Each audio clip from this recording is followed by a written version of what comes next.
Hi, I'm Karen Ward. And I'm Hugh Gimber. Welcome to JP Morgan Asset Management's Markets Explained. Your weekly briefing, where we cut through the noise and focus on what matters most for investors, setting you up for the week ahead. Welcome back, everyone. It's the 17th of August, so we're deep in the summer now, and I think it's fair to say that lots of the UK are looking at the weather forecast and praying for a bit of rain. I think it really tells you we've got a climate change concern when the Brits are hoping it will rain. But hope you're all having wonderful summers. Good to see you, Hugh.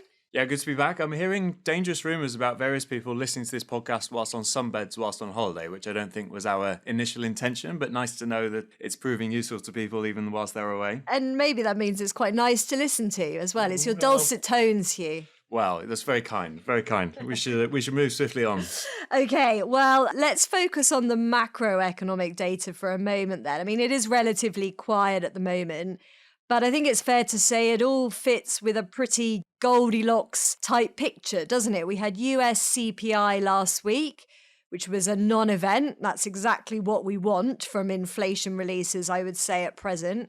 As I've always said, inflation is the economic stop sign. It tells that policymakers that they've got to stop spending and central banks that they need to cool things down. But that print from the US was pretty benign.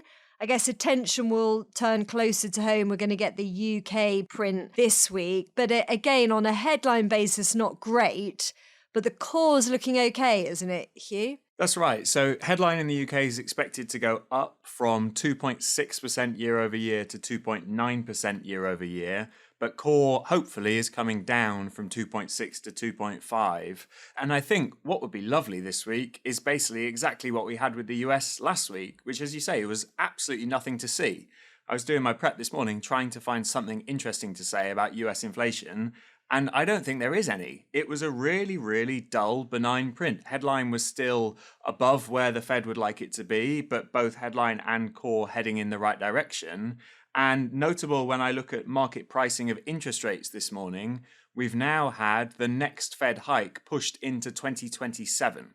And it's a long time since we've been able to say that. Still 20-ish basis points priced for the Fed to raise interest rates in December, but you have to wait until January for that first full hike. So it feels broadly like markets are getting more comfortable with this idea that, yes, inflation is above target, but that actually there's no imminent pressure for the central banks to raise rates. And so hopefully we'll see more from the UK this week. I think the labour market data as well is worth keeping an eye out on. But again, there, earnings expected to be cooling from 4.3% year over year to 4.1%. So all in all, it's been a pretty good 10 days, I'd say, for the data. Yeah, and I guess the PMIs are the other key event coming out this week. So these are the business surveys. They give us the most timely read on the strength of growth and also quite a lot of detail, don't they? They tell us not only about activity levels, but also hiring intentions and input and output costs. So how companies are dealing with input price inflation. And here, I think on the whole, things are expected to look okay. I mean, certain regions not robust, I wouldn't say, but all of them above the critical 50 line where it indicates the economies are growing. Yeah, and we had actually a very strong round of PMIs last month. The manufacturing data in particular saw a pretty decent jump. So it'll be interesting to see whether that sticks this month or whether that was more of a one-off. I think, as you highlight, Karen, for me, the most important part of these PMIs are the employment intentions, because they are still the weak leg of this recovery. We're seeing output picking up. We're seeing business expectations for future activity and future orders looking pretty strong, but still very muted intentions for companies to be hiring rapidly. And so, while obviously from an individual perspective, that's not great news, from an inflation perspective, that has been a reassuring feature of this data recently. Yeah, but interestingly, looking at some of what's happening in consumer spending, even though, as you say, the labour market is far from buoyant, consumers across the West, actually, I mean, the US consumer always spends. I think that's one thing we can rely on. But actually in Europe, the weakness of consumer spending since the pandemic has been pretty evident. But even there's signs of life, so that growth broadening. But I think that probably is a good point to take us into what we wanted to do was just a bit of a wrap on the earnings season, because that is really closing now. And I mean, I think the word to choose would be spectacular. Maybe if I was given two words, I would choose the other one to be broadening. And I think this really helps you understand why markets just keep on hitting new all-time highs, because the earnings season has been, as I say, spectacular. So talk us through what we learned from the S&P first of all, Hugh. Sure. So, bottom line, as you say, was that this was another excellent season for corporate earnings. Revenue growth in the US in the second quarter was at its fastest pace since 2021. 80% of companies beat versus expectations, which is above average. And I think importantly, this was not only a tech story. So, yes, the tech numbers in aggregate were very strong, but also if you look at the median company in the S&P 500, they're seeing earnings growth of about 14% year over year. So it was very hard, I think, to look through this data and see really too many weak points. A couple of asterisks maybe on some of the tech numbers where they were somewhat inflated by some of the equity gains that these companies are seeing in their ownership of other tech companies.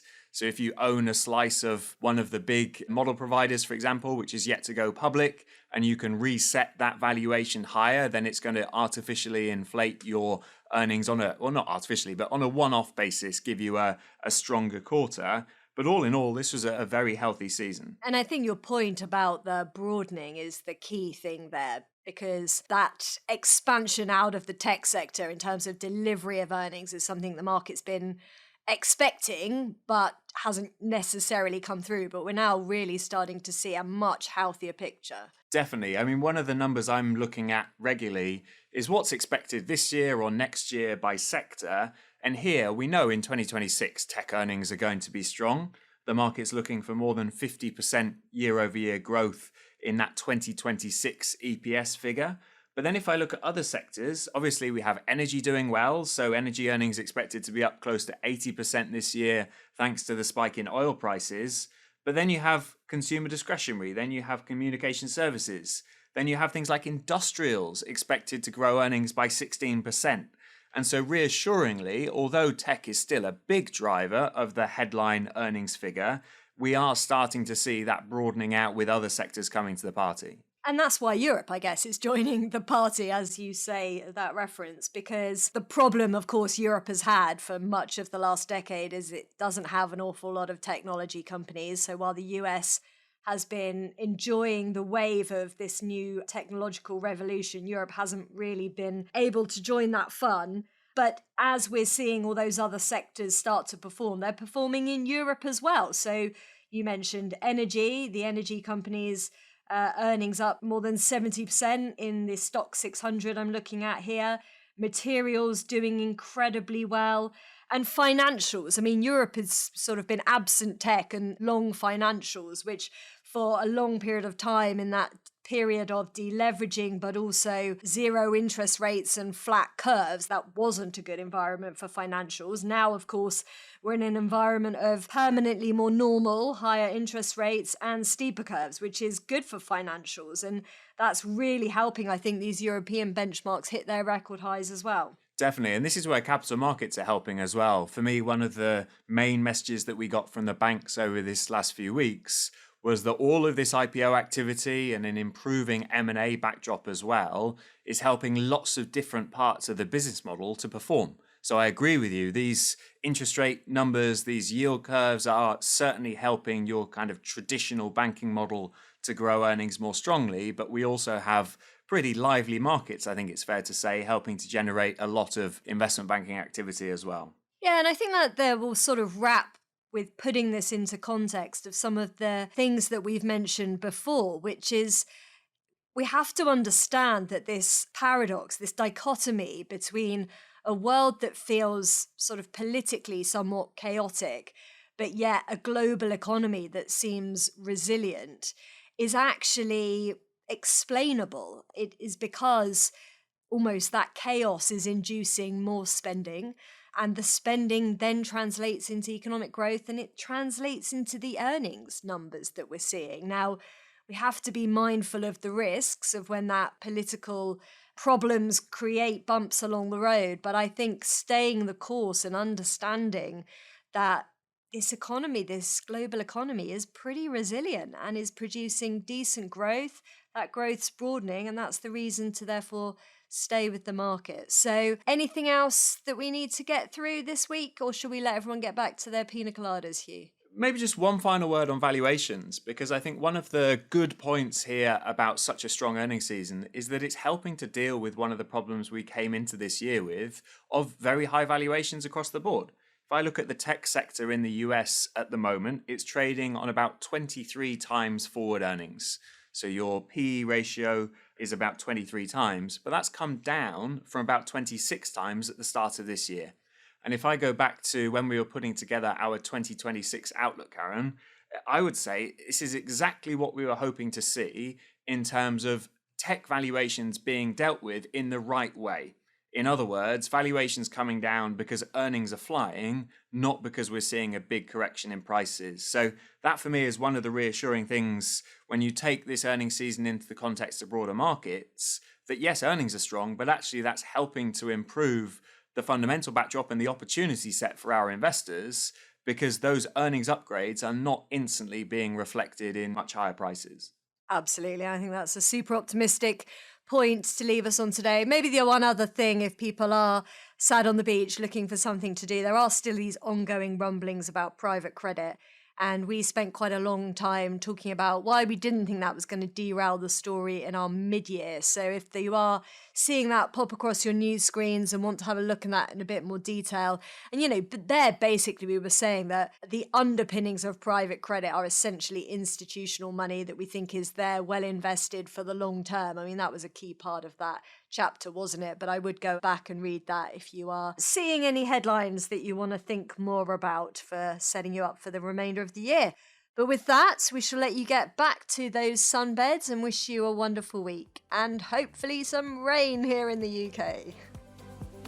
This communication is educational in nature and not designed to be taken as advice or a recommendation to buy or sell any investment or interest thereto. It is based on assumptions in current market conditions and are subject to change. It should be noted that the value of investments and the income from them may fluctuate in accordance with market conditions, and investors may not get back the full amount invested. Past performance, yield, or forecasts are not a reliable indicator of current and future results. JP Morgan Asset Management is the asset management business of JP Morgan Chase & Company and its affiliates worldwide.